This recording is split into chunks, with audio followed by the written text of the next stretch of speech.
मैं दुनिया में केवल इस्लाम से लड़ रहा हूं, धरती से इस्लाम को खत्म करना चाहता हूं। मेरे पास एक नसीहत है तुम्हारे लिए, गौर से सुनना और याद रखना।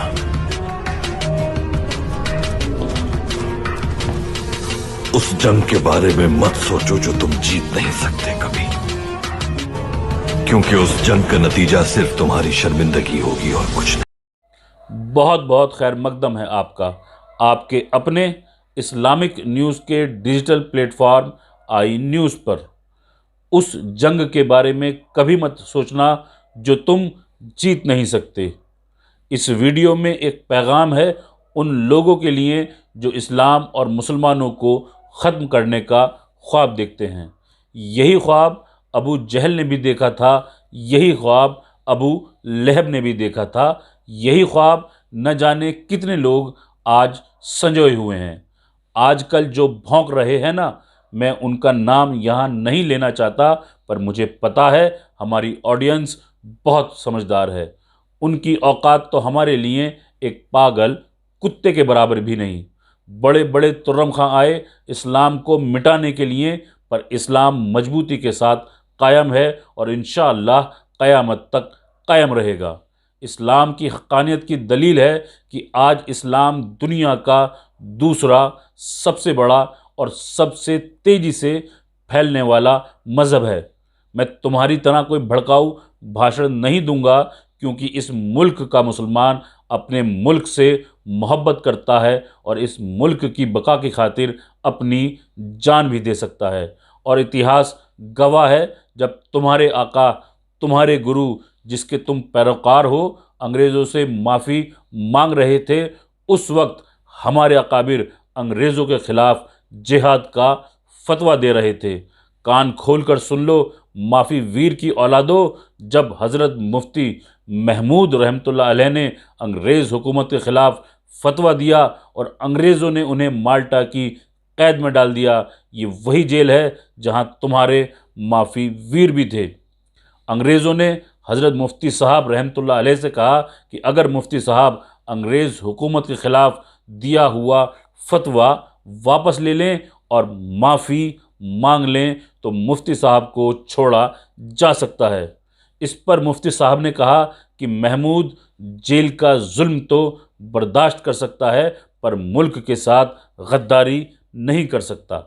मुफ्ती साहब आगे कहते हैं कि महमूद मर तो सकता है, पर माफ़ी नहीं मांग सकता और ना ही फतवा वापस ले सकता है।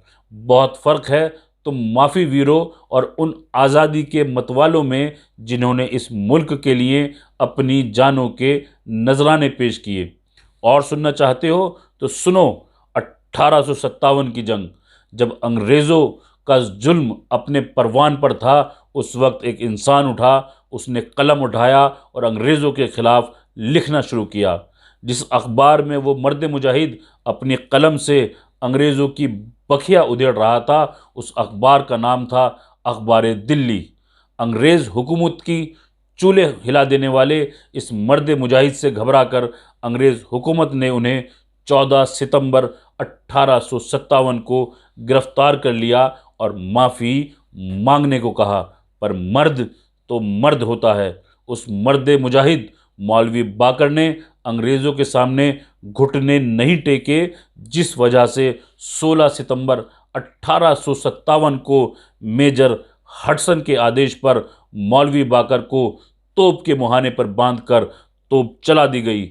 मर्द मुजाहिद मौलवी बाकर ने शहादत तो कबूल की, पर माफ़ी नहीं मांगी। आज माफ़ी वीर की औलादें हमें सिखा रही हैं, अरे बहादुरी और मुल्क से मोहब्बत तो हमारे रगों में बहती है। तुम्हारी तरह हम ना कौम के गद्दार हैं और ना मुल्क के। और सुनना चाहते हो, जिन मुग़लों से तुम नफ़रत करते हो, उसी मुग़ल ख़ानदान के चश्मो चराग बहादुर शाह ज़फ़र ने 1857 की क्रांति, जो अंग्रेज़ों के ख़िलाफ़ पहली संगठित लड़ाई थी, उसका नेतृत्व किया। और गौर से सुनो, इसे हर मुसलमान को सुनना चाहिए। सुनना ही नहीं बल्कि याद करना चाहिए, और हर अमन पसंद इंसान को ये जानना चाहिए, चाहे वो किसी भी मज़हब से ताल्लुक़ रखता हो कि मुसलमानों ने इस मुल्क के लिए क्या क्या किया और कुछ नफरती चिंटू आज मुसलमानों के साथ क्या कर रहे हैं। शहनशाह बहादुर शाह जफ़र को एक पैगाम पहुंचाया गया। पैगाम अंग्रेज़ हुकूमत की तरफ से था। हुकूमत की तरफ से कहा गया, दम दमे में दम नहीं, खैर मांगो जान की। दम दमे में दम नहीं, खैर मांगो जान की। ए ज़फ़र अब मयान हो चुकी शमशीर हिंदुस्तान की। इस पर शहनशाह बहादुर शाह जफ़र क्या लाजवाब जवाब देते हैं। उसे हर भारतीय को सुनना चाहिए और मुसलमानों को मालूम होना चाहिए कि हम माफ़ी वीरों के वंशज नहीं। खैर सुनिए बहादुर शाह जफ़र का जवाब। ध्यान रखिए अंग्रेज़ों ने क्या कहा था। ए ज़फ़र अब मयान हो चुकी शमशीर हिंदुस्तान की। ज़फ़र जवाब देते हैं, हिंदुस्तानियों में बू रहेगी जब तलक ईमान की। हिंदुस्तानियों में बू रहेगी जब तलक ईमान की। तख्ते लंदन तक चलेगी तेग हिंदुस्तान की। और मुल्क से मोहब्बत का आलम देखिए कि जब आखिरी वक्त आया उस वक्त भी मुल्क याद था। क्या कहते हैं शहनशाह बहादुर शाह जफ़र, सुनिए। कितना है बदनसीब जफ़र, कितना है बदनसीब ज़फ़र, 2 गज़ ज़मी भी न मिल सकी कूंचाए यार में। इन अल्फाजों से उनकी देशभक्ति के साथ ही माटी के लिए उनकी दिली मोहब्बत भी झलकती है। उन्हें हर वक्त अपने वतन की फ़िक्र रही। उनकी आखिरी ख्वाहिश थी कि वो अपनी ज़िंदगी की आखिरी सांस हिंदुस्तान में लें और उन्हें वहीं दफनाया जाए, लेकिन ऐसा नहीं हो सका। शहनशाह बहादुर शाह जफ़र चाहते तो अंग्रेज़ों से माफ़ी मांग कर आराम से पेंशन लेकर, जिस तरह तुम्हारे माफ़ी वीर ने की, आराम से ज़िंदगी गुजार सकते थे। पर जफ़र बहादुर थे, यानी वीर थे, ना कि माफ़ी वीर। मेरी नसीहत है तुम नफ़रती चुंटुओं को कि औकात में रहो। मिट गए इस्लाम और मुसलमानों को मिटाने वाले। अगर मैं और बात करूं तो ये वीडियो 50 घंटे से भी ज़्यादा की हो जाएगी। आई न्यूज़ आपको यकीन दिलाता है कि मुसलमानों के शानदार, जानदार और ज़बरदस्त इतिहास की एक मुकम्मल वीडियो सीरीज़ बनाएगा, अगर आपका प्यार हमें मिला तो।